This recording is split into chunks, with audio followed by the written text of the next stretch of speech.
అందరికీ నమస్తే. Welcome to TR TV. నేను మీ తిరుపతి. తెలంగాణ రాష్ట్ర ముఖ్యమంత్రి రేవంత్ రెడ్డి గారికి సొంత నియోజకవర్గ ప్రజలు షాక్ ఇచ్చారు. రేవంత్ అన్న కొడంగల్ నియోజకవర్గంలో భారీ బహిరంగ సభ పెట్టిండు. ఆ భారీ బహిరంగ సభ ఓవర్ ఎక్స్పెక్టేషన్ చేసిరు. జనాలు తండోపతండాలుగా వస్తారు, లక్షలాది మంది జనాలు వస్తారు. రేవంత్ రెడ్డి మాట్లాడుతుండంటే ఆ నియోజకవర్గ జనమే మొత్తం తరలొస్తారని చెప్పి రకరకాలుగా కాంగ్రెస్ పార్టీ లీడర్లు అనుకున్నారు. సీన్ కట్ చేస్తే రేవంత్ అన్న మాట్లాడుతున్నప్పుడు చాలామంది లేచి వెళ్ళిపోయినారు. రేవంత్ అన్న ముందే చాలా కుర్చీలు ఖాళీగా ఉన్నాయి. మహిళలందరూ సైలెన్స్. రేవంత్ అన్న మాట్లాడుతుంటే అట్లీస్ట్ చెప్పట్లు కూడా కొట్టేటటువంటి పరిస్థితి లేదు. అదే కేసీఆర్ ఏదైనా సభ పెట్టినా మీటింగ్ పెట్టినా కేసీఆర్ ముఖ్యమంత్రి ఉన్నప్పుడు చెప్పట్లు ముచ్చెట్లు మధ్య మధ్యలో కేసీఆర్ వేరే సామర్థ్యం వేయడం అంటే రకరకాల వ్యవహారం ఉంటుండే. కానీ ఇప్పుడు మాత్రం రేవంత్ రెడ్డి సభ చూసిన తర్వాత సేమ్ పాత ముచ్చటే. రేవంత్ అన్న సభలో ఏమైనా కొత్తదనం ఉందా, కొత్తగా ఏమైనా మాట్లాడుతుండా, రేవంత్ అన్న అద్భుతాలు ఏమైనా చెప్పిండా అంటే అంత ఉత్తదే. ఏం లేదు. కొడంగల్ నియోజకవర్గాన్ని ఒక లండన్ లెక్క పోలుస్తున్నాడు. కొడంగల్ నియోజకవర్గాన్ని ఒక న్యూయార్కు, ఒక అమెరికా, ఒక డల్లాస్ లెక్క పోలుస్తున్నాడు. మొత్తం నా కొడంగల్కి అన్ని తీసుకొచ్చిన నా నియోజకవర్గం టాప్ అనేటటువంటి రేంజ్లో రేవంత్ అన్న మాట్లాడేటటువంటి కార్యక్రమం చేస్తున్నాడు. కొడంగల్ నియోజకవర్గ ప్రజలు ఎవరైనా ఈ వీడియో చూస్తే దయచేసి మీ వాట్సాప్ గ్రూప్లలో షేర్ చేసేటటువంటి కార్యక్రమం చేయండి. వీడియోని లైక్ చేయండి. మీ ఆస్తులు అడుగుతలేం, వీడియోని లైక్ కొట్టేటటువంటి కార్యక్రమం చేయండి. ప్రజలలో మన వీడియోలు బలంగా పోవాలి, జనాలకు వాస్తవాలు అర్థం కావాలి. రైట్గా రేవంత్ అన్న మాట్లాడినటువంటి మాటలకు ఆయన కౌంటర్ ఇస్తూ ఉంటే మనం ఎన్కౌంటర్ చేసేటటువంటి కార్యక్రమం చేద్దాం. ఆయన మాట్లాడిన మాటలకు మన సంబంధించినటువంటి వ్యవహారంలో రేవంత్ అన్న మాటలకు కొంత మనం చెప్దాం, వాస్తవాలు చెప్దాం. అన్న కౌంటర్లు ఇస్తూ ఉంటాడు కేసీఆర్కు, మనం కూడా అన్నకు రివర్స్లో కౌంటర్ ఇచ్చేటటువంటి కార్యక్రమం చేద్దాం. అసలు రేవంత్ అన్న ఏం మాట్లాడుతున్నాడు కొడంగల్లో, రేవంత్ అన్న ఏం చెప్తున్నాడు అనేది చాలా పిన్ టు పిన్ దాదాపు 26 నిమిషాలు మాట్లాడిండు అన్న. 26 నిమిషాలు అద్భుతంగా మాట్లాడిండు. ఇక మొత్తం ఇంటిగ్రేటెడ్ స్కూల్స్ కాలేజీలు తీసుకొచ్చినాం, మెడికల్ కాలేజీలు పట్టుకొచ్చినాం, కొడంగల్లో అసలు లేదనేదే లేదు, కొడంగల్ని మొత్తం అద్భుతం చేస్తామని చెప్పి రేవంత్ అన్న చెప్తున్నటువంటి మాట. కొడంగల్ నియోజకవర్గంలో రేవంత్ అన్న ఎమ్మెల్యే కదా, అదే కొడంగల్లో రేవంత్ అన్న వాళ్ళ అన్న తిరుపతి రెడ్డి మొత్తం ఆయన ఎమ్మెల్యే లెక్క వ్యవహరిస్తున్నాడు. అసలు కొడంగల్ అనేటటువంటి నియోజకవర్గం ఒక సపరేట్ రాష్ట్రం లెక్క ట్రీట్ చేస్తారు వీళ్ళంతా, ఒక సపరేట్ స్టేట్. కొడంగల్ ఈ తెలంగాణ రాష్ట్రంలో లేదన్నట్టుగా వ్యవహరిస్తారు. ఆ కొడంగల్ అనేటటువంటి రాష్ట్రానికి రేవంత్ రెడ్డి వాళ్ళ అన్న సీఎం, వాళ్ళన్న ఎట్లా చెప్తే అట్లా, ఏం చెప్తే అది ఫైనల్. మనం కొన్ని డెప్త్గా మాట్లాడుకునే కార్యక్రమం చేద్దాం. అంతకంటే ముందు మీరు ఒకసారి కొన్ని వీడియోలు చూపిస్తా. ఇవో రేవంత్ అన్న కొడంగల్కు పోయినందుకు కొడంగల్లో ఉన్నటువంటి షాపులు అన్నీ బంద్ చేసారు, మొత్తం బంద్. ముఖ్యమంత్రి వస్తుండంటే హైదరాబాద్లో రోడ్లు బంద్ చేస్తారు. ఎందుకంటే అన్నకు చాలా పనులు ఉంటాయి కదా, సంతకాలు పెట్టుడు, తర్వాత అదోటి ఇదోటి పని ఉంటుంది కాబట్టి రేవంత్ అన్న అర్జెంట్ పోవాలి. సరే, ముఖ్యమంత్రి స్థాయిలో ఉన్నటువంటి వ్యక్తి బిజీ షెడ్యూల్స్ ఉంటాయి, మనం అర్థం చేసుకుంటాం. నా కొడంగల్ నియోజకవర్గంలో శంకుస్థాపనకు పోతుంటే అక్కడ కూడా షాపులు అన్నీ బంద్ చేసిరు. రేవంత్ అన్న కాన్వాయ్ పోతుంటే 20-30 నిమిషాల పాటు మొత్తం జనాలను ఆపేసినారు. ఇంత ఘోరమైనటువంటి పరిస్థితి ఏంది? సొంత నియోజకవర్గంలో ఒకసారి చూడండి, ఇవి చూపిస్తా చూడు విజువల్. మొత్తం అన్ని బంద్, షాపులు గీపులు అన్నీ బంద్ చేయించారు. గింత దారుణమైనటువంటి సిచ్యువేషన్ ఉంది పరిపాలన. ఇంకా రేవంత్ అన్న అద్భుతమైనటువంటి పరిపాలన, భూకంపం బద్దలు కొడతామనేటటువంటి రేంజ్లో మాట్లాడే కార్యక్రమం చేసింది. సీన్ కట్ చేస్తే ఆ నియోజకవర్గంలో అన్ని దుకాణాలు బంద్, ఎవడన్నా తెరిస్తే కేసులు పెడతా అని చెప్పిరట. అన్ని బంద్ చేసే కార్యక్రమం చేశారు. అంటే దీన్ని బట్టి చూస్తే ముఖ్యమంత్రి ఏ నియోజకవర్గానికి పోతే ఆ నియోజకవర్గంలో అన్ని బంద్ చేయాల్సిందే, ఏది బంద్ చేయకపోయినా నడవదన్నట్టు లెక్క. ఇప్పుడు గట్నే ఉంది కదా, చూడురి మొత్తం అన్ని మెడికల్ షాపులతో సహా బంద్, అన్ని ఏది తెరవద్దట. ముఖ్యమంత్రి సభ అయిపోయేదాకా, మీటింగ్ అయిపోయేదాకా అందరూ గమ్మునుండాలి, సైలెన్స్ ఉండాలి, ఎవ్వరు ఏది తెరవద్దు. ఒక వైన్ షాపులు తప్ప మిగతా అన్ని బంద్ చేశారు. వైన్ షాపులు మాత్రమే ఉన్నాయట అంతే, అది కూడా 2-3 చోట్ల ఉన్నాయట, మిగతా కూడా బంద్ చేశారు. మరి గింత అత్యుత్సాహం ఎందుకు ప్రభుత్వానికి? ముఖ్యమంత్రి రేవంత్ రెడ్డి సొంత నియోజకవర్గానికి పోతే జనాలు వ్యాపారం చేసుకోవద్దా? ప్రజలకు అత్యవసరంగా వస్తువులు అవసరం ఉండయా? మరి గిదంతా చేసుడు ఎందుకు? మొత్తం అన్ని బంధు, కొడంగల్ మండలమే బంద్ అట మొత్తం. ఇంత ఘోరంగా ఎందుకు అనేది ఒక పెద్ద క్వశ్చన్ మార్క్. తర్వాత రేవంత్ అన్న మాట్లాడినటువంటి మాటలు కొన్ని మీకు వినిపిస్తా. ఇగో రేవంత్ అన్న చెప్తున్న మాట, కొడంగల్ నియోజకవర్గంలో రేవంత్ అన్న చెప్తున్నాడు, ఢిల్లీలో నోయిడా దేశానికి ఆదర్శంగా మారినట్టు తెలంగాణలో కొడంగల్ నియోజకవర్గాన్ని కూడా తీర్చిదిద్దాను అని చెప్తున్నాడు. అంటే నోయిడా ఏదైతే సిటీ ఉందో ఆ సిటీ ఎంత అద్భుతంగా ఉందో అంత అద్భుతంగా నేను కొడంగల్ని తీర్చిదిద్దినా అంటున్నాడు. అంటే నోయిడాతో పోల్చేటటువంటి కార్యక్రమం చేస్తున్నాడు కొడంగల్ని. అంటే హైదరాబాద్ సిటీ కాదన్నట్టు ఇప్పుడు కొడంగల్ అనేది అద్భుతమైనటువంటి సిటీ. సరే, కొడంగల్ని అంత అద్భుతంగా మార్చేసినా అని చెప్తున్నావు కదా, కొడంగల్ నియోజకవర్గంలో రోడ్ల పరిస్థితి ఏంది? అదే కొడంగల్ నియోజకవర్గంలో పేద ప్రజలు చాలామంది ఉన్నారు, వాళ్ళకి డబుల్ బెడ్రూమ్లు వచ్చినాయా? కొడంగల్ నియోజకవర్గంలో కొత్త రేషన్ కార్డులు వచ్చినాయా? కొడంగల్ నియోజకవర్గంలో మహిళలకు 2500 రూపాయలు వచ్చినాయా? కొడంగల్ నియోజకవర్గంలో మహిళలకు 500 రూపాయల గ్యాస్ సిలిండర్ వస్తుందా? కొడంగల్ నియోజకవర్గంలో 4000 రూపాయల పెన్షన్ వస్తుందా? 500 రూపాయల పంట బోనస్ వస్తుందా? 4000 రూపాయలు ఏది వికలాంగులకు కూడా మేము పెన్షన్ ఇస్తామని చెప్పినాం.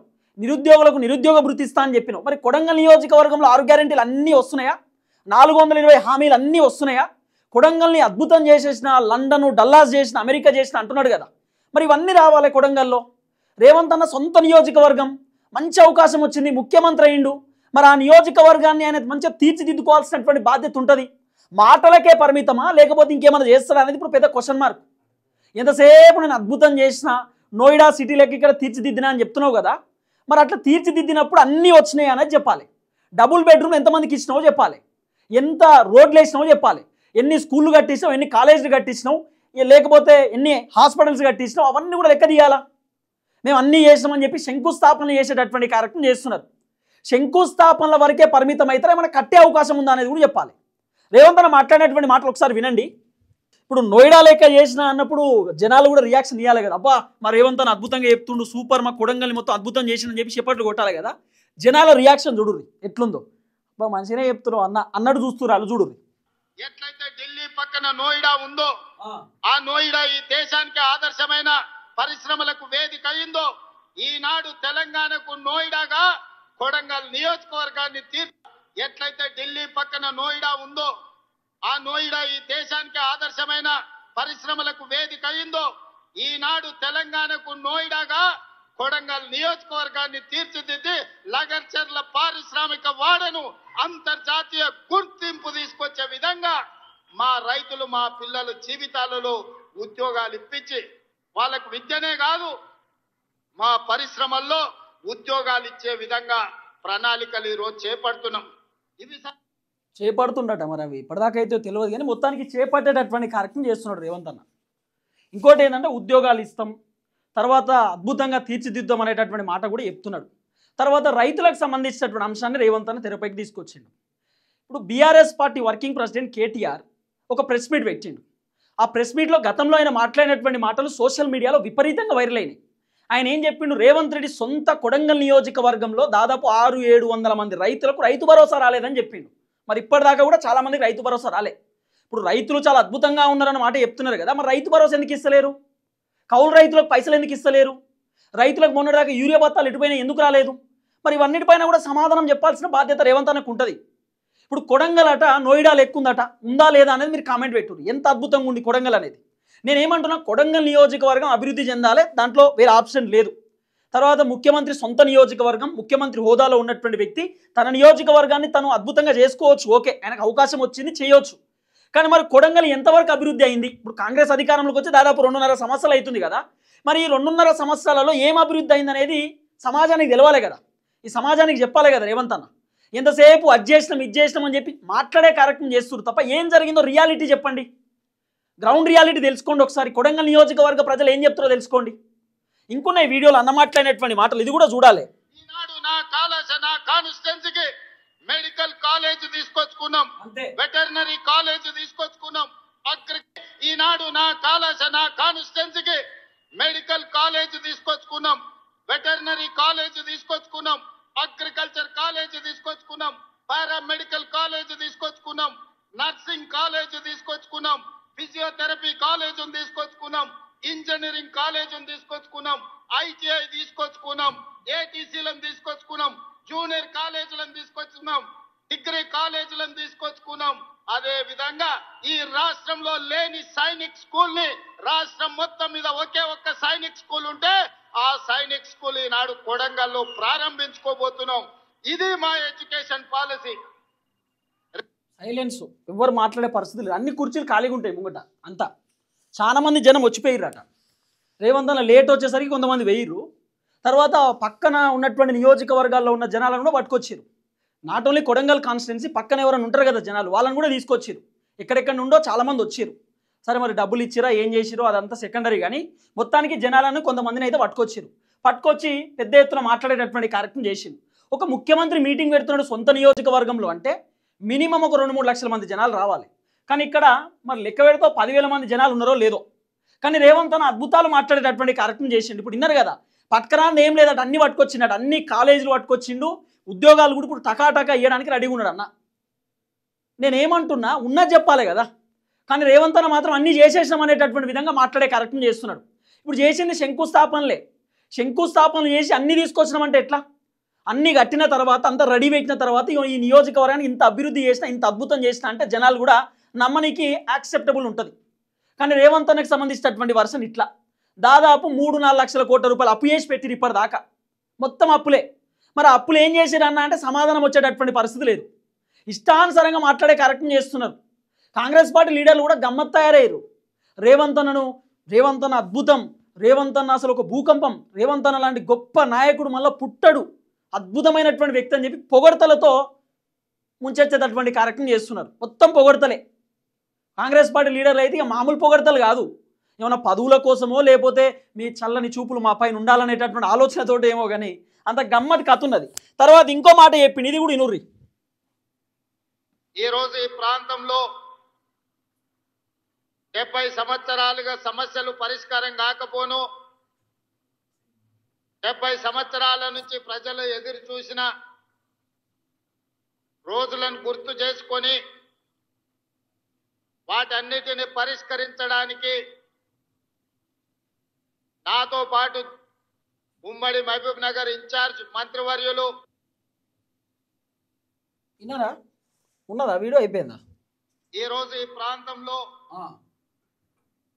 70 సంవత్సరాలుగా సమస్యలు పరిష్కారం కాకపోను. విన్నారా? కొడంగల్లో 70 సంవత్సరాల కాంచి సమస్యలు పరిష్కారం కాలేదట. మరి 70 సంవత్సరాల పరిపాలనలో సగం పరిపాలన కాంగ్రెస్ చేసింది అన్న. సగం పరిపాలన కాంగ్రెస్ పార్టీ కదా చేసింది. మరి సగం కాంగ్రెస్ చేసినప్పుడు మరి ఎందుకు కాలేదు అభివృద్ధి? ఇందిరమ్మ రాజ్యంలో అద్భుతంగా ఉందని మీరే చెప్తారు. పోనీ మీరు వచ్చి 2.5 సంవత్సరాలు అవుతుంది, ఈ 2 సంవత్సరాలు ఏమైందో కూడా చెప్పాలి కదా. ఇప్పుడు మేము వచ్చినాక అద్భుతాలు చేసినామని చెప్తున్నాడు. మరి 70 సంవత్సరాలలో సగం సంవత్సరాలు మీరే కదా చేసింది, మీ కాంగ్రెసే కదా పరిపాలించింది. అంటే మీ పరిపాలనలో ఏది కాలేదు అని చెప్పి మీరు ఒప్పుకుంటున్నారా? ఎట్లా? మేమేం చేయలేకపోయినాం అనేటటువంటి మాట మాట్లాడుతున్నారా? ఎట్లా? మరి గట్లనే కొడుతున్నది రేవంత్ అన్న చెప్తున్నటువంటి మాటలు. మేమేం చేయలేకపోయినాం అనేటటువంటి తరహాలో మాట్లాడుతున్నాడు. ఇక్కడే దొరికిపోయింది అన్న. కానీ జనాల నుండి 1% రెస్పాన్స్ లేదు, సైలెన్స్ అంతా. జనాలు ఏం మాట్లాడేటటువంటి సిచ్యువేషన్ లేదు. ఈ మాటలే కాదు, ఇంకా మస్తు చెప్పిండు. అప్పట్లో కేసీఆర్ ఆయన నియోజకవర్గంలో ఎట్లయితే డైలాగులు కొడుతుండేనో రేవంత్ అన్న కూడా సేమ్ గవే డైలాగులు కొడుతున్నాడు. కేసీఆర్ అప్పట్లో దళిత బంధుని పెట్టి, దళిత బంధు 10 లక్షలు మీ అకౌంట్లో పడతాయి, మరి ఏం చేస్తారు 10 లక్షలతో అంటే, సార్ నేను ట్రాక్టర్ కొంటా అంటే, ట్రాక్టర్ కొంటావు, ట్రాక్టర్ కాదు చికెన్ సెంటర్ పెట్టుకో, లేదు కిరాణా షాప్ పెడతావు, కిరాణా షాప్ కాదు ఇంకేదైనా వ్యవసాయం చేయి. గిట్లా కేసీఆర్ ఏదో వచ్చినట్టే తక్కువ వచ్చింది, ఆల్రెడీ 10 లక్షలు మా అకౌంట్లో పడ్డాయి అన్నట్టు కేసీఆర్ మాట్లాడిండు. రేవంత్ అన్న కూడా సేమ్ అన్నీ తీసుకొచ్చినా అంత రెడీ పెట్టిన అనేటటువంటి మాటలు చెప్తున్నాడు. మరి మళ్ళీ గెలవడానికో వ్యతిరేకతను బొడగొట్టుకోవడానికో కొడంగల్ నియోజకవర్గ జనం నా పైన కోపంగా ఉన్నారు, ఆ కోపాన్ని బొడగొట్టుకోవడానికో ఏమో తెలియదు. మొత్తానికైతే రేవంత్ అన్న చాలా అద్భుతంగా మాట్లాడే కార్యక్రమం చేసిండు. తర్వాత రేవంత్ అన్న చెప్తున్నటువంటి కొన్ని మాటలు కూడా మీరు వినాలి. అదేవిధంగా హరే రామ హరే కృష్ణ సంస్థకు సంబంధించిన అక్షయ పాత్ర ఈనాటి మధ్యాహ్న భోజన పథక ప్రారంభోత్సవానికి విచ్చేసిన స్వామీజీలు, వేదిక మీద ఉన్న పరిగి తాండూరు కొడంగల్ శాసనసభ నియోజకవర్గానికి రేవంత్ అన్న అధికారంలోకి వచ్చిన తర్వాత మధ్యాహ్న భోజన పథకం తీసుకొచ్చాడు. చికెను, చపాతి, ఎగ్స్ పట్టుకొచ్చిండు. సరే ఆ చికెను, చపాతి, ఎగ్స్ కూడా మంచిగా ఉన్నాయా, అద్భుతంగా ఉన్నాయంటే కోడిగుడ్లన్నీ ఖరాబ్ అయిపోయినాయి. ఉడకబెడితే పొట్టు తిస్తే మొత్తం పొల్లు పొల్లు. చికెన్ పెడితే అయితే ఆ చికెను మొత్తం తెల్లబూరు ఉందట, దాని మీద చికెన్ మీద మొత్తం తెల్లబూరే. తినే పరిస్థితి లేదు పిల్లలు. ఫుడ్ పాయిజన్లు, మళ్ళా భయంకరమైనటువంటి ఫుడ్ పాయిజన్. కాంగ్రెస్ అధికారంలోకి వచ్చిన తర్వాత దాదాపు 70% ఫుడ్ పాయిజన్లే ఉన్నాయి. పిల్లలు రోడ్లెక్కి ధర్నాలు చేసిర్రు. చాలామంది పిల్లలు గవర్నమెంట్ అధికారులను ప్రశ్నించిర్రు, మాకెందుకు ఫిల్టర్ వాటర్ తెత్తుర్రు ఇప్పుడు అధికారులు వచ్చుడుతోటే, మాకు బోర్ నీళ్ళే వస్తుండే కదా, స్నానం చేయడానికి నీళ్ళు కూడా లేనటువంటి పరిస్థితులు ఉన్నాయి చాలా నియోజకవర్గాలలో. ఇదే రేవంత్ రెడ్డి పరిపాలనలో అమ్మాయిలు ఒక కాలేజీలో ఒక హాస్టల్లో అమ్మాయిలు 400 మంది అమ్మాయిలు ఉంటే బాత్రూంలో 1-2 ఉన్నాయి. పాపం బాత్రూమ్ కూడా చక్కగా లేక అమ్మాయిలందరూ ఇట్లా గోడ కట్టుకొని ఇంత ఘోరమైనటువంటి సిచ్యువేషన్ ఉంది. నేను చెప్పలేకపోతున్నా. రేవంత్ అన్న ఏమో మొత్తం అద్భుతం చేసినాం, గవర్నమెంట్ స్కూల్ అని అభివృద్ధి చేసినాం అనేటటువంటి తరహాలో మాట్లాడుతున్నాడు. తర్వాత మహిళలకు కోటీశ్వర్లను చేసినాం అంటున్నాడు అన్న. ఇదే మీటింగ్లో చెప్తున్నాడు, మహిళలను కోటీశ్వర్లను చేసినాం, మహిళలకు ఏమి ఇబ్బంది లేదనేటటువంటి తరహాలో మాట్లాడుతున్నాడు. చూడాలి ఇంకా మీరు, మస్తుగా ఉన్నాయి. వివిధ ప్రజా ప్రతినిధులు పెద్దలు గురునాథ్ రెడ్డి గారు, ప్రాణ సమానులైన వేలాది మంది ఆడబిడ్డలు ఇక్కడికి వచ్చి అండగా నిలబడి ఆశీర్వదించడానికి వచ్చినందుకు మీకు అందరికీ మనస్ఫూర్తిగా ధన్యవాదాలు, కృతజ్ఞతలు తెలియజేస్తున్నా. సైలెన్స్. ఏ ఇంట్లో ఆడబిడ్డ ప్రశాంతంగా ఉంటుందో, ఏ ఇంట్లో ఆడబిడ్డకు రక్షణ ఉంటుందో, ఏ ఇంటి పెత్తనం ఆడబిడ్డ చేతిలో ఉంటుందో ఆ ఇల్లు గొప్పగా రాణిస్తుంది. ఆ ఇంట్లో సమస్యలు పరిష్కారం అవుతాయి. ఆడబిడ్డలు ఎక్కడైతే సంతోషంగా ఉంటారో అక్కడ మంచి పరిపాలన, ఆర్థిక అభివృద్ధి సాధిస్తుంది అని చెప్పి మన పెద్దలు చెప్పారు. అందుకే ఈనాడు ప్రజాపాలనలో ఇందిరమ్మ రాజ్యంలో ఆడబిడ్డల్ని ఆర్థికంగా నిలబెట్టాలి, ఆడబిడ్డలు ఆత్మ గౌరవంతో బ్రతకాలి, ఆడబిడ్డలు చదువుకోవాలి, ఆడబిడ్డలు ప్రభుత్వ ఉద్యోగాలలో రాణించాలి, ప్రజా పరిపాలనలో వాళ్ళ పాత్ర ప్రత్యేకంగా ఉండాలి అని ఈనాడు మన ప్రభుత్వం సంఘాల సభ్యులతో పాటు ఇతర ఆడబిడ్డలను అందరినీ కూడా అభివృద్ధి పదం వైపు నడిపించడానికి ఎన్నో సంక్షేమ పథకాలు, అభివృద్ధి కార్యక్రమాలను తీసుకోవడం జరిగింది. మరి అన్నీ వచ్చినాయా? సంక్షేమ పథకాలు అన్నీ మంచిగానే పట్టుకొచ్చారు. 2500 రూపాయలు అన్నారు. తర్వాత స్కూటీలు, తులం బంగారం. తులం బంగారం గురించి అయితే కాంగ్రెస్ పార్టీకి సంబంధించిన ఎమ్మెల్యేలు, ఎంపీలు, మంత్రులు గమ్మది చెప్తారు. వాళ్ళు ఏమంటారంటే, మేము అప్పుడు తులం బంగారం ఇస్తామని చెప్పినప్పుడు తులానికి 60,000 70,000 ఉంటుండే, ఇప్పుడు 1,00,000 రూపాయలు ఉంది, ఏడికెళ్ళి తేవాలంటారు. మరి మహిళలు ఏమన్నా అడిగిర్రా తులం బంగారం ఇవ్వమని? 2500 రూపాయలు ఇవ్వమని చెప్పి మహిళలు ఏమన్నా ప్రెజర్ చేసిర్రా? లేకపోతే స్కూటీలు ఇయ్యరని చెప్పి మహిళలు అడిగిర్రా? గ్యాస్ సిలిండర్ 500 రూపాయలకే కావాలని చెప్పి మహిళలు అడిగిర్రా? అన్నీ చెప్పింది మీరే కదా. కళ్యాణ లక్ష్మి ఇస్తాము, షాదీ ముబారకు, తులం బంగారం, స్కూటీలు, సైకిళ్ళు, కోటీశ్వర్లను చేస్తాం, ఇవన్నీ డైలాగులు చెప్పింది మీరే కదన్నా. ఇప్పుడు మళ్ళా మహిళల కోసం అనేకమైనటువంటి సంక్షేమ పథకాలు తీసుకొచ్చినాం అంటున్నాడు తప్ప ఇవి చేసినామని ఎందుకు చెప్తలేవు? ఆర్టీసీ ఉచిత ప్రయాణం పక్కన పెడితే మిగతా అన్ని ఫెయిల్ కదా. మిగతా అన్ని ఫెయిలు. ఏమైంది మరి? ఒక్కరు కూడా చక్కగా చేయలే. కళ్యాణ లక్ష్మి చెక్కులు కూడా పిల్లలు పుట్టాక వచ్చారు. చాలామంది మహిళలకు పిల్లలు పుట్టిన తర్వాత కూడా ఇచ్చారు చెక్కులు. మరి గింత డిలే ఎందుకు అవుతున్నది? మరి వీటికి కూడా సమాధానం చెప్పాలి. గింత దారుణమైనటువంటి పరిస్థితి ఉంది. ఏమన్నా అంటే మేము అద్భుతాలు చేస్తామనేటటువంటి డైలాగులు చెప్పే కార్యక్రమం చేస్తున్నారు అన్న. ఇంకున్నాయి, మస్తుగున్నాయి, కానీ కొన్ని దాచిపెట్టిన. ఈనాడు మీకు అందరికీ తెలుసు, ప్రతి ఇంటికి 200 యూనిట్లు ఉచిత కరెంట్ ఇచ్చిన ఈనాడు తమ పిల్లలకు పండుగ పూట మాత్రమే సన్న బియ్యంతో వండి పెడుతున్న అద్భుతంగా ఉందన్న. సన్న బియ్యం అయితే మొత్తం గమ్ము అతకబెట్టవచ్చు. సన్న బియ్యం అంత అద్భుతమైన సన్న బియ్యం ఉంది. సన్న బియ్యం ఎట్లిస్తారు మీకు? ఎట్లుందో ఒకసారి కామెంట్ పెట్టండి. ప్రజలు ఎవరైనా చూస్తారు కదా వీడియో, కామెంట్ పెట్టరు. సన్న బియ్యం అద్భుతంగా ఉందట. చిన్నపిల్లలకు సన్న బియ్యం పెడుతున్నట గవర్నమెంట్ స్కూల్లో. చాలా గవర్నమెంట్ స్కూళ్ళలో సన్న బియ్యం ఇంకా పెడతలేరు, దొడ్డు బియ్యమే పెడుతున్నారు. ఇంకా గదే రేషన్ బియ్యం, కోపన్ బియ్యమే పెడుతున్నారు. ఇంకా ఆ అంశం గురించి కూడా మాట్లాడాలి. అందరికీ సన్న బియ్యమే ఇస్తున్నా అని చెప్పి అబద్ధం చెప్పడం ఎందుకు? అన్ని నియోజకవర్గాల్లో సన్న బియ్యమే వస్తుందని చెప్పడం ఎందుకు? సన్న బియ్యం అందరికీ రావట్లేదు, ఇది కూడా చెప్పాలా? వాళ్ళు తిన్నా తినకపోయినా కొడుకో బిడ్డో కడుపు నింపాలి, ఆ పిల్లలు సంతోషంగా ఉండాలని పండుగకో పప్పానికో సన్న బియ్యంతో వండి పెట్టేది పరమానం. కానీ నాడు మన ప్రభుత్వం 3,10,00,000 మంది తెలంగాణ ప్రజలకు సన్న బియ్యాన్ని అందించడం ద్వారా ప్రతిరోజు పండుగ చేసుకోవచ్చు, ప్రతి కుటుంబం కళ్ళల్లో ఆనందం ఉండాలి, మీ తల్లుల కళ్ళల్లో వెలుగులు చూడాలి అని ఈనాడు సన్న బియ్యం కార్యక్రమాన్ని మనం చేపట్టినాం. సిలిండర్ ధర 500 రూపాయలకే ఇవ్వడం కాకుండా ఆర్టీసీలో ఉచిత ప్రయాణం. మా అక్కలు అంతకుముందు అమ్మగారింటికి వెళ్ళాలన్నా, అమ్మవారిని దర్శించుకోవాలన్నా ఇంటి ఆయననో కన్న కొడుకునో బస్సు కిరాయి పైసలు అడిగే పరిస్థితి. వాళ్ళు ఇస్తే ఇచ్చినట్టు, ఇయ్యకుండా దసరా పండుగ కడిగితే దీపావళి అనో, దీపావళికి అడిగితే సంక్రాంతికి పోదు అనో, సంక్రాంతి పండుగకు అడిగితే ఉగాది పోదు.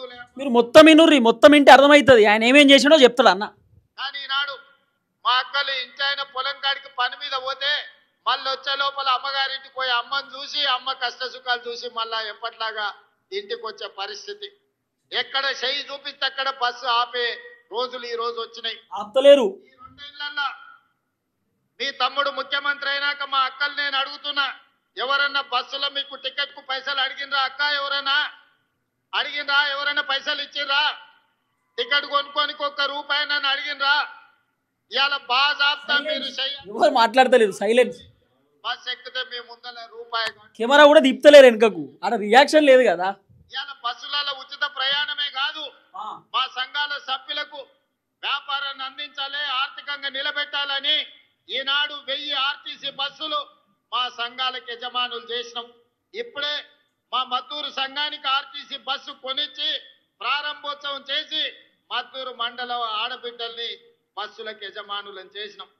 ఉచితంగా బస్సులో ప్రయాణం కాదు, ఆ ఆర్టీసీకి బస్సులోనే కొని కిరాయికి పెట్టి ఆదాయాన్ని సంపాదించే పరిస్థితి ఈ రోజు మా ఆడబిడ్డలు చేరుకున్నారు. ఒకనాడు సోలారు విద్యుత్తు అదానీ అంబానీల సొంతం. కుర్చీలు ప్రజాపాలనలో సోలారు విద్యుత్తును ఉత్పత్తి అన్ని ఖాళీ కుర్చీలే, ఏం లేవు వెనుక. యజమానులను అదానీ అంబానీలను కాదు, మా ఆడబిడ్డల్ని ఈ రోజు సోలార్ పవర్ ప్లాంట్లకు యజమానులను చేసి అదానీ అంబానీలతోని పోటీ పడే విధంగా ఈనాడు మా ఆడబిడ్డలకు అదానీ అంబానీకి పోటీ పడేటటువంటి విధంగా రేవంత్ అన్న తీర్చిదిద్దుతుండట. ఇటువంటి ఇనబుద్ధి అయితే లేదా, గట్లుంది అన్నట్టు కథ వచ్చింది. ఇదే కాదు, పెట్రోల్ బంకుల వ్యాపారం. మొన్న నేను అడిగిన నారాయణపేట పెట్రోల్ బంక్ మనం ఆడబిడ్డలకు ఇచ్చినాం. నారాయణపేట పెట్రోల్ బంక్ ఎలా నడుస్తుందంటే నెలకు 4 లక్షల రూపాయలు సంపాదించుకుంటున్నాం సార్, అద్భుతంగా ఉందని మా ఆడబిడ్డలు చెప్తున్నారంటే పెట్రోల్ బంకులు కూడా ఈ రోజు మా ఆడబిడ్డలు యజమానులైన. ఇదే కాదు, హైటెక్ సిటీ ప్రాంతంలో మైక్రోసాఫ్ట్, ఇన్ఫోసిస్ ఐటీ కంపెనీలు, ఫార్మా కంపెనీలు, ప్రపంచాన్ని శాసించే ఐటీ కంపెనీలు అక్కడ ఉన్నాయి. అక్కడ గజం కాదు ఇంచు భూమి కొనాలన్నా మనం కలలో కూడా కొనుక్కోలేని పరిస్థితి. మరి అలాంటి హైటెక్ సిటీ శిల్పారామం పక్కన 3.5 ఎకరాలు 150 షాపులు మా ఆడబిడ్డలు సంఘాల సభ్యులు తయారు చేసిన వస్తువులను ఉత్పత్తి చేసి ప్రపంచ మార్కెట్ లో అమ్మడానికి హైటెక్ సిటీ పక్కన 3.5 ఎకరాలు 100 కోట్ల రూపాయల భూమి ఈ రోజు మా మహిళా సంఘాలకు ఇచ్చి నలుమూలల ఆడబిడ్డలు తయారు చేసే వస్తువులను ఈ రోజు అంతర్జాతీయ మార్కెట్ లో అమ్మడానికి అక్కడ అవకాశం. అన్ని ఖాళీ కుర్చీలు ప్రపంచ దేశాల నుంచి అక్కడికి వచ్చి పర్యాటకులు కొనుగోలు చేస్తున్నారు. అక్కడ ఉన్న వాళ్ళు అనుకుంటారట, ఇక సాగు కొడుతున్నాం ఎందుకు, ఇక ఓరాదు, ఇక ఓరాదన్న ఎందుకు సాగు కొడుతున్నాం మమ్మల్ని, సరే అన్నీ ఇన్నాగానే ఇక జరా ఓ అనేటట్టు చూస్తున్నాడు ఉన్నటువంటి జనం. ఓ ఏమో ముచ్చట కాదట, 26 నిమిషాలు నాన్ స్టాప్ కొట్టుడే అన్న. అది చేసినాం ఇది చేసినాం, భూకంపం బద్దలు కొట్టి. నేనేమంటున్నా, 6 గ్యారెంటీలు ఏం చెప్పిండో ఇప్పుడు మీరు లెక్క పెట్టిరు కదా. 1 ఉచిత ప్రయాణం, గ్యాస్ సిలిండరు, 200 యూనిట్ల కరెంటు, ఇందిరమ్మ ఇండ్లు, సన్న బియ్యం, గివే కదా అన్న చెప్పింది. కొత్త రేషన్ కార్డు అటే పోయినాయి, మహిళలకు 2,500 రూపాయలు అటే పోయినాయి, 4,000 రూపాయల పెన్షన్ అటే పోయింది, 15,000 రూపాయల రైతు భరోసా అటే పోయింది, కౌలు రైతులకు పైసలు అటే పోయినాయి, తర్వాత వికలాంగులకు 6,000 రూపాయలు అటే పోయినాయి, నిరుద్యోగులకు ఉద్యోగాలు అటే పోయినాయి, నిరుద్యోగ భృతి అటే పోయింది, విద్యా భరోసా కార్డు అటే పోయింది, ఇంటిగ్రేటెడ్ స్కూల్స్ ఏదో యంగ్ ఇండియా ఇంటిగ్రేటెడ్ స్కూల్స్ అటే పోయినాయి. మరి ఇవన్నీ ఎందుకు చెప్తలేడు? 6 గ్యారెంటీలలో మస్తుకున్నాయి జిమ్మిక్లు, 6 గ్యారెంటీలలో 2-3 చెప్పింది, ఎందుకంటే చేసింది అవే కదా, మీద ఏం లేదు, ఇక ఉత్తదే. ఏమనంటే మహిళలకు మేము కోటీశ్వరులను చేసినాం, మహిళలను అద్భుతంగా తీర్చిదిద్దుతున్నాం, మహిళలు మా రాష్ట్రంలో అద్భుతంగా ఉన్నారనేటటువంటి మాట మాట్లాడుతున్నాడు. ఎందుకంటే ఇక ఉచిత ప్రయాణం ఇచ్చింది కదా, మహిళలు కూడా ఇక కాంగ్రెస్ అద్భుతం అని చెప్పుకోవాలన్నట్టు. మహిళలకు కూడా తెలుసు, ఆడబిడ్డలకు తెలుసు, మా పెద్దమ్మలకు, పిన్నీలకు, మా అక్కలకు, చెల్లెలకు తెలుసు మీ కాంగ్రెస్ గవర్నమెంట్ గురించి, మీ కథ గురించి అందరికి తెలుసు. వాళ్ళకి అర్థమవుతుంది అంతా. ఆర్టీసీ బస్ అట ఏడ చేయబెట్టినా ఆపుతుర్రట, మండలంలో కూడా ఆపుతలేడు తెలుసా, డ్రైవర్ ఆపుతలేడు. మస్తు మంది అయ్యారు, ఇక ఓదం పాని వెళ్ళిపోతురు. మహిళలను ఎక్కించుకుంటే వాళ్ళు పంచాయతీ పెడుతున్నారని చాలా మంది ఆపుతలేరు.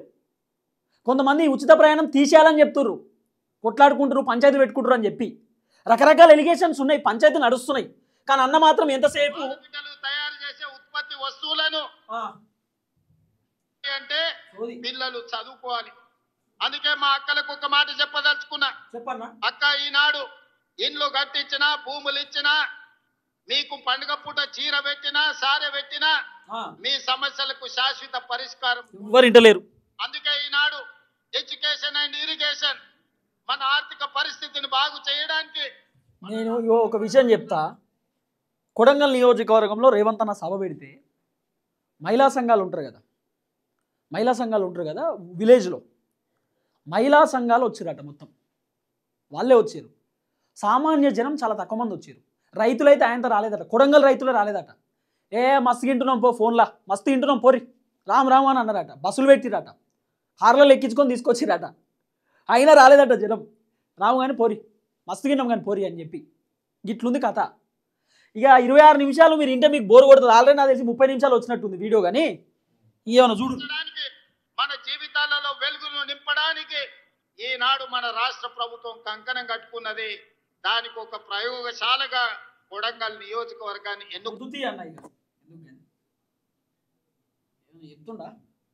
ఆ విధంగా ఆలోచన చేసి ఈనాడు కొడంగల్ నియోజకవర్గంలో ప్రతిరోజు ఉదయం ఖాళీ కుర్చీలు కనబడతాయి. వాళ్ళ సహకారంతో 28,000 మంది విద్యార్థులకు ఉదయం పూట నాష్ట పెడుతున్నాము. ఈ సంవత్సరం బడికి 5,000 మంది విద్యార్థులు పెరిగిరు. ఒక తీసుకొచ్చుకున్నాం. అదే విధంగా ఈ రాష్ట్రంలో లేని సైనిక్ స్కూల్ ని రాష్ట్రం మొత్తం ప్రాంతంగా ఉన్న కొడంగల్ నారాయణపేట మక్తల్ ని కృష్ణా నది జలాలతో తడపాలి అని మక్తల్ నారాయణపేట కొడంగల్ లిఫ్ట్ వర్గం ఒక్క పారిశ్రామిక కేంద్రంగా గొప్పగా రాణించే విధంగా ఎట్లయితే ఢిల్లీ పక్కన నోయిడా ఉందో ఆ నోయిడా ఈ దేశానికి ఆదర్శమైన పరిశ్రమలకు వేదిక. మంది ఈ ప్రాంతంలో ఉండే నిరుద్యోగులకు ఉద్యోగాలు ఇప్పించే బాధ్యత తీసుకుంటున్నాం. మా దగ్గర సున్నపు రాసులు ఉన్నాయి, సున్నపు గనులు ఉన్నాయి, పరిశ్రమలేమో కర్ణాటకలో ఉన్నాయి. ఉద్యోగ ఉపాధి కర్ణాటక వాళ్ళకు వస్తుంది. అందుకే మీరేగా గవర్నమెంట్ కర్ణాటక తొందరలోనే పెద్ద సిమెంట్ పరిశ్రమను పెట్టి వేలాది మంది ఈ ప్రాంతంలో ఉండే నిరుద్యోగులకు ఉద్యోగాలు ఇప్పించే బాధ్యత తీసుకుంటున్నాం. సిమెంట్ పరిశ్రమను ఈ రోజు కొడంగల్ నియోజకవర్గంలో మేము ఏర్పాటు చేసుకోబోతున్నాం. ఇవన్నీ కార్యక్రమాలు ఎలా సాధ్యమైనాయి? ఈనాడు కొడంగల్ శాసనసభ నియోజకవర్గం రాష్ట్రానికి ఒక మోడల్ కాన్స్టిట్యున్సీగా రావాలి. రాష్ట్రం మొత్తం ఎవరైనా అన్ని రావాలంటున్నాడు. అన్ని చేయాలి, అన్ని రావాలి. చేసేటోడే రావాలంటే ఏడికెళ్ళి తెస్తావన్నా? చేసేది నువ్వే. సిమెంట్ ఫ్యాక్టరీ రావాలి, కాలేజీలు రావాలి, మనం చేసుకోవాలి. చేసేటోళ్ళు మీరే కదా. ఏడికెళ్ళి వస్తాయి? మీరు తెత్తొస్తాయి కదా. మీరు చేస్తే అవుతుంది కదా. చేసేటోడే చేయాలి, తెచ్చేటోడే రావాలంటే మరి ఏడికెళ్ళి వస్తాయి అంటున్నా. సో నేను ఏమంటున్నా, కొడంగల్ నియోజకవర్గం ఒకటే కాదు, అన్ని నియోజకవర్గాలు అభివృద్ధి చెందాలి. దాంట్లో కొడంగల్ నియోజకవర్గం మీ సొంత నియోజకవర్గం కాబట్టి ప్రేమ ఎక్కువ ఉంటుంది, చేయండి, ఇబ్బంది లేదు. కొడంగల్ డెవలప్ అయితే మేము కూడా సంతోషపడతాం. అరే రేవంత్ అన్న సొంత నియోజకవర్గం అన్న డెవలప్మెంట్ చేసుకుంటున్నాడు, అక్కడన్నా ప్రజలు మంచిగా ఉండాలనేటటువంటి ఆలోచనతోటి చాలామంది జనాలు ఉంటారు. కానీ చేసినాక చెప్పి డైలాగులు అన్నీ అయిపోయిన తర్వాత అప్పుడు చెప్పు. ఇప్పుడు ఎన్ని అబద్ధాలు చెప్పిండు, మస్తుగా చెప్పిండు అన్న. 26 నిమిషాల వీడియో మొత్తం చూడరు మీరు. 6 గ్యారెంటీల గురించి ఏళ్ళ మీద లెక్క వేసినాయి కదా అన్న చెప్పినటువంటి మాటలు. మస్తుగా ఉన్నాయి, మీకు తెలుస్తలేదు. 6 గ్యారెంటీలు మస్తుగా, 1-2 కాదు, నాకు తెలిసి ఏళ్ళ మీద లెక్క పెట్టవచ్చు వీళ్ళు చేసినటువంటి పనులు. 100 రోజులలో 6 గ్యారెంటీలు మొత్తం పూర్తి చేస్తాం. కేసీఆర్ ఎంత అప్పు చేసినా సరే కేసీఆర్ అంతు చూస్తామన్నారు. వచ్చిన తర్వాత మరి 6 గ్యారెంటీలు అవన్నీ ఉత్త కథే, పెద్దగా ఏం అనిపించలే. కాబట్టి రేవంత్ అన్న ఏ నియోజకవర్గంలో మాట్లాడినా, రేవంత్ అన్న ఏం మాట్లాడినా ప్రతి వీడియో కౌంటర్ ఉంటుంది మనది. ప్రతి వీడియో మీకు అర్థమయ్యేటట్టు చెప్తా. ముఖ్యమంత్రి ఏం చెప్తున్నాడు, ముఖ్యమంత్రి చెప్తున్నది వాస్తవమా కాదా, రేవంత్ అన్న నిజంగానే ఇవి చేస్తుండా లేదా, రియాలిటీ ఏందనేది మీకు అర్థం కావాలి. అందుకే ఇంత లెంత్ వీడియో అయినా కూడా మీకు ఎక్స్ప్లెయిన్ చేసేటటువంటి కార్యక్రమం చేసిన. అప్పట్లో కేసీఆర్ మాట్లాడినటువంటి మాటలపైన కూడా మనం కౌంటర్ చేస్తుండే. కేసీఆర్ సార్ కౌంటర్ ఇస్తుండే, మనం ఎన్కౌంటర్ ఇస్తుండే మంచిగానే. సారు మాట్లాడుతున్నటువంటి మాటలపైన గట్టిగానే విమర్శలు చేస్తుండే. ఇప్పుడు రేవంత్ అన్న కూడా మాట్లాడుతున్నాడు, రేవంత్ అన్న మాటలకు కూడా మనం విమర్శలు చేస్తున్నాం. ఎందుకు? నిజంగా రేవంత్ అన్న అద్భుతాలు చేసిందనే చెప్తాం. రేవంత్ అన్న ఆర్టీసీ ఉచిత ప్రయాణం తీసుకొచ్చిండనే చెప్తున్నాం. తర్వాత సన్నబియ్యం పెడుతున్నాడు, సన్నబియ్యం కొంత ఇబ్బంది ఉంది అయినా సరే తీసుకొచ్చిండనే చెప్తున్నాం. ఇంద్రమ్మ ఇండ్లు కొంతమందికి ఇచ్చిండనే చెప్తున్నాం. 500 రూపాయల గ్యాస్ సిలిండర్ కూడా కొంతమందికి ఇచ్చిండనే చెప్తున్నాం. 200 యూనిట్ల కరెంటు అడపాదడప ఇచ్చిండనే చెప్తున్నాం. ఇయ్యలేదని ఏం చెప్తలేం, కానీ చాలా చేయలేదని చెప్తున్నాం. చేసినవి 40% అయితే చేయని 60% ఉన్నాయి. 60% చేయని, ఆ చేయని దాన్ని కూడా చేసుకున్నామని చెప్పి అబద్ధాలు మాట్లాడేటటువంటి కార్యక్రమం చేస్తున్నారు. ఇంకా అబద్ధాలు బంద్ చేయరని చెప్తున్నాం. రాజకీయ నాయకుల దగ్గర ఉండేటటువంటి ఒక అంశం ఏంటంటే అబద్ధం. ఒక అబద్ధాన్ని పదే పదే జనాలకు చెప్తే జనాలు నిజం అనుకుంటారు. ఇప్పుడు నా దగ్గర 100 కోట్లు ఉన్నాయి, నా దగ్గర 100 కోట్లు ఉన్నాయి అని చెప్పి 100 సార్లు చెప్పినాం అనుకో, వీడికి ఇన్ని సార్లు చెప్తున్నంటే మీ దగ్గర 100 కోట్లు ఉన్నాయేమో అని అనుకుంటారు. కాబట్టి అబద్ధాన్ని పదే జనాలకు చెప్పిరనుకో జనాలు నిజమే అనుకుంటారు. ఇప్పుడు అదే చెప్తున్నారు మీరు కూడా, కొడంగల్ని అద్భుతం చేసినాం, నోయిడా లెక్క చేసినాం అని చెప్పి మాట్లాడుతున్నాడు. కాబట్టి కొడంగల్ నియోజకవర్గ ప్రజలకు దండం పెట్టి రిక్వెస్ట్ చేస్తా ఉన్నా, రాబోతున్నటువంటి సర్పంచ్ ఎన్నికలలో మీ ఓటు ఎవరికి వేస్తారనేది ఆలోచించేయండి. ముఖ్యమంత్రి కూడా అదే చెప్పిండు, పనిచేసేటటువంటి వ్యక్తికే సర్పంచ్ ఎన్నికలలో ఓటేయమని చెప్పి నేను కూడా అదే చెప్తున్నా. కానీ ఎవరికి వేయాలో ఆచితూచి వేయండి అని కూడా చెప్తున్నా. 6 గ్యారెంటీలు వచ్చినాయా, 420 హామీలు వచ్చినా ఏం కథ అనేది చూడండి. నాకు తెలిసి రేవంత్ నాకు అర్థమైంది కావచ్చు, మ్యాక్సిమం కొడంగల్ నియోజకవర్గంలో ఓడిపోయే ఛాన్సెస్ ఎక్కువ ఉన్నాయి. సర్పంచ్, జెడ్పీటీసీ, ఎంపీటీసీ అంత ఎక్కువ కాంగ్రెస్కి రాకపోవచ్చు, జనాలు వ్యతిరేకంగా ఉన్నారు. ఇప్పుడు ఏం చేద్దాం, ఇమీడియట్లీ ఏదైనా మీటింగ్ పెడదాం, సభ పెడదాం, ఏదో ఒకటి కొత్త ఉపాయం కడదాం అనేటటువంటి ఆలోచనతోటి రేవంత్ అన్న ఒక కొత్త ప్లానింగ్ చేస్తూ ఉన్నాడు. ఇదంతా అనేది కొంత వినబడుతున్నటువంటి చర్చ. రేపో మాపో ఖైరతాబాద్ నియోజకవర్గంలో కూడా రేవంత్ అన్న సభ పెట్టేటటువంటి ఆలోచనలో ఉన్నాడు. ఎందుకంటే అక్కడ ఉప ఎన్నికలు రాబోతున్నాయి. ఖైరతాబాద్ ఎమ్మెల్యే దానం నాగేందర్ రాజీనామా చేయబోతున్నాడు. ఇవన్నీ కూడా ఒక స్ట్రాటజీ ప్రకారం రేవంత్ అన్న ముందుకు పోతా ఉన్నాడు. తర్వాత ఎంతసేపు మహిళలకు మేము 2500 గురించి అని పక్కన పెడితే మేము కోటీశ్వర్లను చేసినాం, మహిళలకు అనేకమైనటువంటి సంక్షేమ పథకాలు తెచ్చినామని ఎందుకు చెప్తున్నారు తెలుసా? మన ఇంట్లో ఇప్పుడు మా అమ్మ చెప్పినటువంటి మాట మా నాయన వింటాడు, మా నాయన చెప్పినటువంటి మాట మా అమ్మ వింటుంది. మన ఇంట్లో మహిళలు ఫైనల్, వాళ్ళు ఎట్లా చెప్తే అట్లా వినాల్సినటువంటి పరిస్థితి ఉంటుంది. అప్పుడు రేవంత్ అన్న ఏంది, వ్యవసాయం చేసేటటువంటి రైతులు కోపంగా ఉంటారు, కానీ మహిళలకు ఉచిత ప్రయాణం, తర్వాత కళ్యాణ లక్ష్మి ఒకటి ఇస్తున్నాడు, తర్వాత బతుకమ్మ చీరలు మొన్ననే ఇచ్చిండు. మహిళలు ఏం చెప్తారు, సర్పంచ్ ఎన్నికలలో రేవంత్ అన్న మాకు అదోటి ఇదోటి చేస్తున్నాడు కాబట్టి ప్రభుత్వం కొంచెం పాజిటివ్ ఉంది, మీరు కూడా కాంగ్రెస్కే ఓటేయమని చెప్పి మహిళలు వాళ్ళ భర్తలకు చెప్తారు కదా, వాళ్ళ పిల్లలకు కూడా చెప్తారు కదా వాళ్ళ ఇంట్లో. అట్లా రేవంత్ అన్న మహిళలను పొగుడుతూ మాట్లాడేటటువంటి కార్యక్రమం చేస్తున్నాడు. అంటే మహిళలన్న ఇంట్లో చెప్తారు కదా ఓటేయాల్సిందే కాంగ్రెస్కి అని చెప్పి, ఆ విధంగా రేవంత్ అన్న వ్యవహరిస్తూ ఉన్నాడు అనేది కొంత వినబడుతున్నటువంటి చర్చ. దయచేసి అర్థం చేసుకోమని చెప్తున్నా. ప్రతిరోజు వాస్తవాలు చెప్పే కార్యక్రమం చేస్తా. రేవంత్ అన్న ఏడ మాట్లాడితే ఆడ మనం ఒక కౌంటర్ ఇచ్చేటటువంటి కార్యక్రమం చేద్దాం. Thank you so much. అందరికీ నమస్తే. జై తెలంగాణ.